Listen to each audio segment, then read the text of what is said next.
Welcome to Reach the World ASAP. My name is Pastor Scott Griswold, and I have the joy of working for ASAP Ministries. ASAP stands for Advocates for Southeast Asia and the Persecuted. Many of our neighbors in America come as refugees fleeing war and persecution. They have struggled and worked hard to adapt, grown and thrived. My ancestors did the same. They fled from Germany to Russia, then to Indiana and the Dakotas.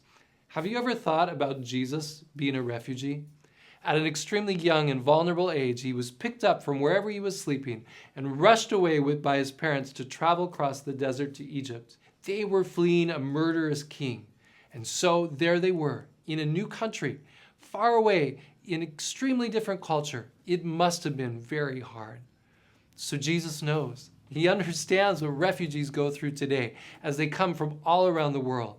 And he gave us these words in Leviticus 19:34.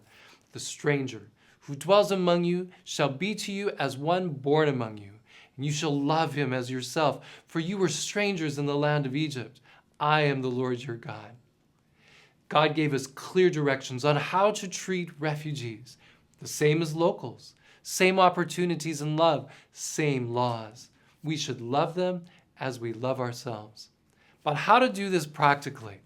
Well, recently, two professors came up with a way. Tom Evans and Ed Schmidt challenged their students to find a way to care. They knew there was a group, quite a big group, of refugees an hour away in Grand Rapids, where there's a Seventh-day Adventist church plant for the Zomi Chin people from Myanmar or Burma. So they made a plan. They found out that they struggle with rough English skills, having low-paying jobs, and they gathered food, lots of rice. ASAP donated Christmas gifts that our visitors at the Christmas open house had wrapped, and so this group of students and teachers headed up on Sabbath morning.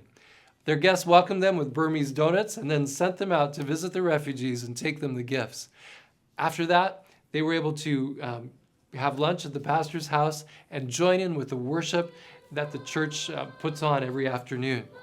To really get a feel for this experience, it's much better for you to hear a couple of those students sharing their experience for themselves. Hi, my name is Surani Sarria. And I'm Alejandro.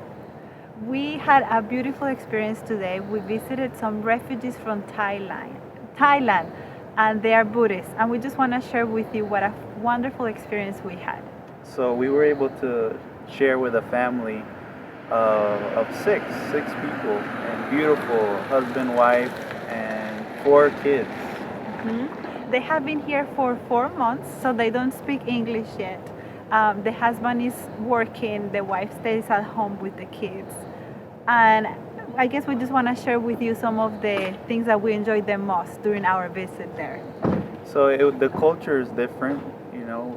Right when we walk in the house, we take off our shoes and just get to know them and just ask questions friendly questions, ask them about their family, and it was beautiful to learn about them and their culture. And since it's Christmas time, we brought along some gifts. We didn't get all of the gifts. Actually, we just got like one thing, but there were like 3 different boxes full of different things that several people donated. And there were gifts for the kids and food. They were very excited. One of the things that I feel like was very beautiful is the fact that even though they're Buddhist, we were able to share Jesus with them. Do you want to tell them how? So we told the story of the 3 kings, or not the 3 kings, the kings, and also the story of the angels singing, and we got to sing with them, and it was beautiful. And for that part, it was really fun because we wrapped my scarf around one of the boys' head, and then Alejandro's tied, which he doesn't have on right now. And they were really happy, and then we pretended that they were the shepherds and all of us were the angels, so we started singing to them, and at the end all of us were clapping. So it was really beautiful. And I actually wanted to spend more time there, but we had another meeting, the whole group, at 11:30. So we had to leave, but it was really beautiful. And I just feel like this is the meaning of Christmas, and this is what we are supposed to do in Christmas. Probably the most satisfying part for me was seeing the family happy, and they actually were very thankful that we were there. Sometimes they're just working and they don't have any place to go, so they expressed a lot of gratitude to know that we were there. We felt blessed to be there. Yes. So I would encourage any of you who are thinking about an opportunity to go visit refugees, don't think about it twice. Go for it. You will really love it. Yes. Sounds really fun, doesn't it? I'm really glad that group went out. There are so many special people, refugees who come from all over the world and now have gone through difficult situations, but through no fault of their own. They're so warmed by our friendliness. A visit to their home feels amazing. I mean, think about it. Some have been here 2, 3, 4 years, and no American has knocked on their door to welcome them. The statistics show that few really have Christian friends. People pass them by when they see they can't speak English well, and so it feels so good to have someone slow down and care. So how could you care about refugees like this? Maybe you feel nervous to try. How would you do something similar? What if the people can't speak English? What would you do? And if they could speak, what would you say anyway? Those feelings are natural anytime we try something new. But there are answers, things that can make you confident. I've put together various ideas that can really help you at a website called reachtheworldnextdoor.com.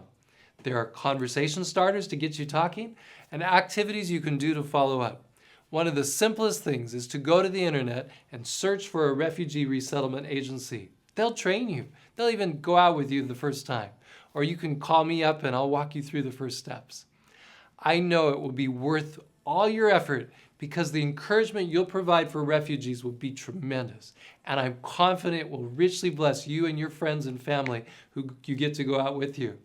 God really has brought the world to our doorstep. It's so easy to be a missionary now.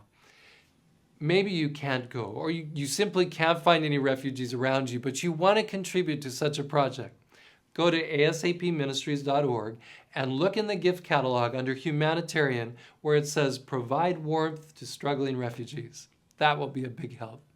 We need to remember that Jesus was once a refugee too, and how we treat them is how we treat Jesus. We're actually visiting Jesus among the refugees. You can be the Mary in Merry Christmas any time of the year by sharing Jesus' love. Together, let's reach the world ASAP.